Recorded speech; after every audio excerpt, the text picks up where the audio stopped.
저는 전통시장에서 반찬 가게를 하고 있습니다. 원래부터 시장에서 일하던 것은 아닙니다. 과거 남편의 기나긴 투병을 간호하느라 다니던 직장을 그만두었고 남편과 사별 후에는 어린 두 아이를 키우기 위해 안 해본 일이 없었습니다.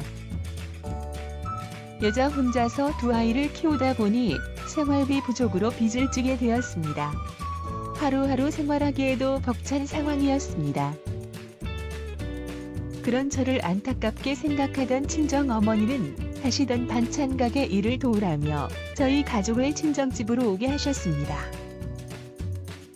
그렇게 생활하던 중 어머니는 고량으로 더 이상 힘든 일을 할 수 없게 되셨고 어머니는 반찬만 만드시고 가게 전반적인 일은 제가 맡게 되었습니다.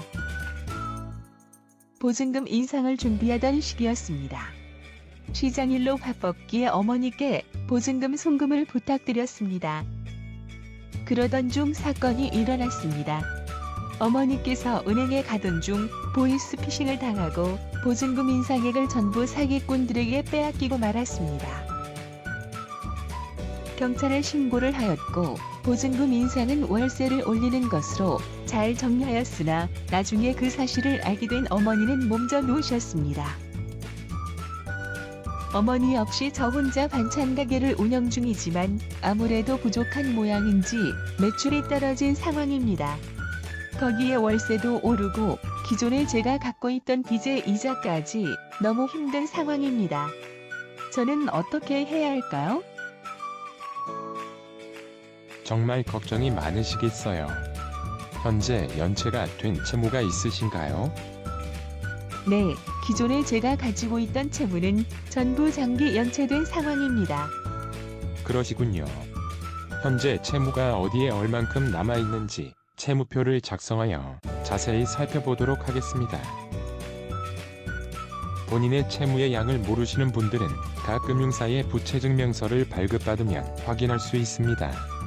정확한 금액을 알기 위해 부채증명서를 발급받아 표로 정리하였습니다.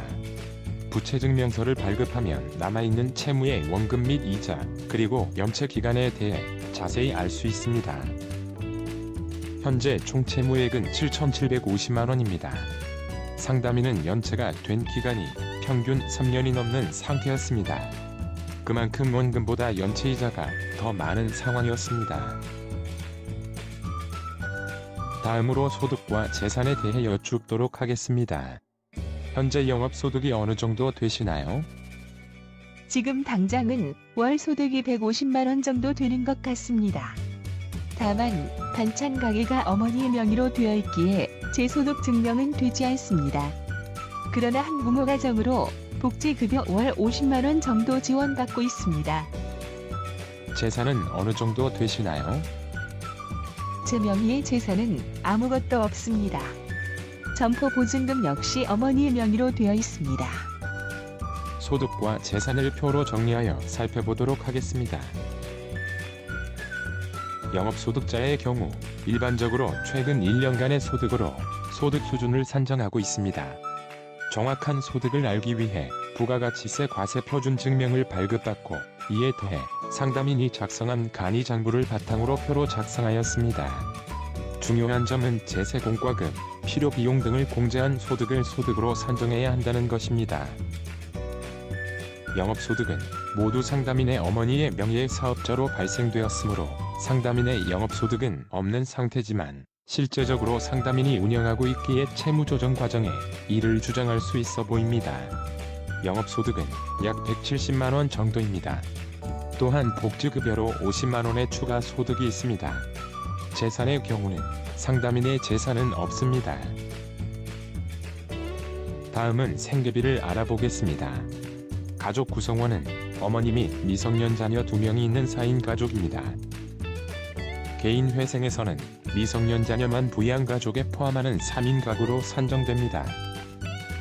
어머니는 부양가족으로 포함할 수 없나요? 상담인의 현 상황에서 영업소득 자체가 어머니의 소득으로 되어 있기 때문에 부양가족으로 포함될 수 없어 보입니다. 개인 워크아웃에서도 미성년 자녀만 부양가족으로 포함된 3인 가구로 산정됩니다. 생계비 산정은 다음 표를 참조하시면 되겠습니다. 앞에서 알아본 항목들로 어떤 제도를 선택해야 하는지를 알아보겠습니다. 우선 개인회생을 알아보겠습니다. 개인회생은 일반적으로 절차 진행이 유연하지 못하므로 상담인의 소득을 복지급여만 산정할 가능성이 있습니다. 영업소득 170만원은 어머니의 소득이므로 상담인의 소득은 실질적으로 복지급여 50만원이 전부입니다. 생계비의 경우 앞에서 보듯 부양가족 2인을 포함한 3인 가구로 생계비를 산정해야 합니다. 표에서는 239만 370원이나 계산의 편의를 위해 240만원으로 하겠습니다. 가용소득은 소득에서 생계비를 제외한 금액으로 50만원에서 240만원을 제외한 마이너스 190만원입니다. 상담인은 가용소득이 없기에 개인회생을 신청할 수 없는 상황입니다. 따라서 상담인은 개인 파산을 신청하는 것이 맞다고 여겨집니다. 추가적으로 상담인 명의의 재산도 없기 때문에 청산 절차도 필요가 없습니다. 따라서 파산 선고와 곧이어 파산 폐지가 되어 파산 절차 진행이 빠를 것으로 예상됩니다. 파산의 경우 면책 결정이 내려진다면 모든 채무에 대해 책임이 면제됩니다. 만약에 어머니의 영업소득을 상담인의 소득으로 볼 경우를 살펴보겠습니다. 영업소득 170만원, 복지급여 50만원의 합을 소득으로 산정하여 220만원이 됩니다. 생계비의 경우 어머니의 영업소득을 상담인의 소득으로 간주하였기에 당연히 어머니도 부양가족에 포함될 수 있습니다. 따라서 생계비는 부양가족 3인을 포함한 4인 가구로 생계비를 산정해야 합니다. 표에서는 292만 5,774원이나 계산의 편의를 위해 292만원으로 하겠습니다. 가용소득을 계산해보면 마이너스 72만원으로 앞서 본 경우와 같이 가용소득이 없기에 개인회생을 신청할 수 없습니다. 따라서 상담인은 영업소득을 본인 소득으로 산정하여도 개인 파산을 신청해야 할 것으로 생각됩니다. 다음은 개인 워크아웃을 알아보겠습니다. 개인 워크아웃에서 신청 자격 중 하나는 소득이 최저 생계비 이상이어야 한다는 것입니다.